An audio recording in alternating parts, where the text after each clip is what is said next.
Terror is intended to divide us. Its aim is to build anxiety about whether our everyday activities are safe.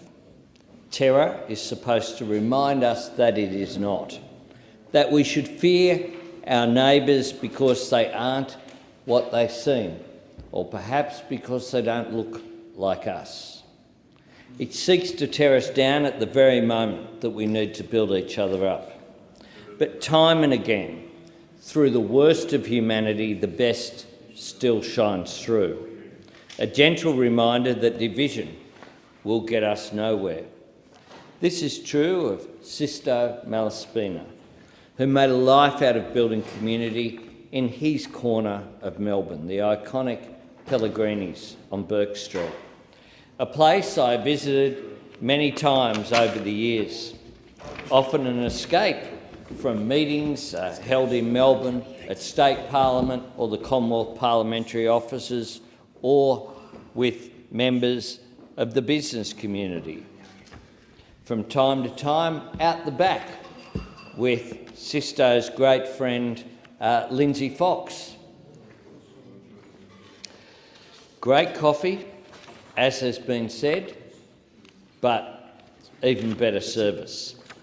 And that's because Sisto welcomed everyone. You were always truly welcome at Pellegrini's. Indeed, as Harold Mitchell commented at Sisto's state funeral, Pellegrini's was the United Nations. It saw Hollywood stars, ministers and diplomats through its doors. But it also saw tourists and locals, all of whom would sit side by side at the cafe's long bar. It indeed was a little bit of Italy, right there in Melbourne. The loss of Sisto in the Bourke Street lone wolf attack on 9th of November this year, which also injured 2 other men, is devastating for his family and for the enormous number of friends that he had. I do want to pay condolences to Sisto's wife Vicky, children David and Lisa, and baby granddaughter Sophia. But it is truly the nation's loss as well, because Sisto was a larger-than-life person whose commitment to his work turned Pellegrini's into the institution it is today. Creating a legacy is no easy feat, but through his warmth and his commitment to serving his community, Sisto achieved exactly that. In the days after the attack, I also visited Pellegrini's with Richard Wynne, the member for Richmond, to sign the condolence book and to pay my respects to Sisto's life and contribution to our great multicultural nation of Australia. Sisto's story is an Italian immigrant story. It's a proud Australian story.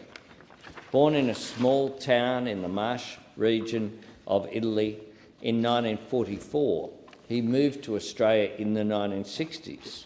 His career started with odd jobs in the meatworks to catering, and in 1974 he took over Pellegrini's with his co-owner and dear friend Nino Pangrazio, a business venture that has well and truly stood the test of time. He was passionate about the opera and the Essendon Football Club. His commitment to family and friends and Pellegrini's reflected in the more than 1,300 people who paid their respects at his funeral. Melbourne won't be the same without Sisto Malaspina, and that's a fact. But we would all do well to live by his example, to show warmth and to show friendship to people that we know and, importantly, to people that we don't know. To put division aside and to build the kind of diverse, vibrant communities where people are respected no matter what their background. A community that says no to hate, which in its extreme forms leads to the sort of atrocious acts by those who act in the name of religion, but who do nothing but disrespect the fundamental tenets of faith in their fellow human beings. We want vibrant communities that make our nation the success that it is today. Thank you.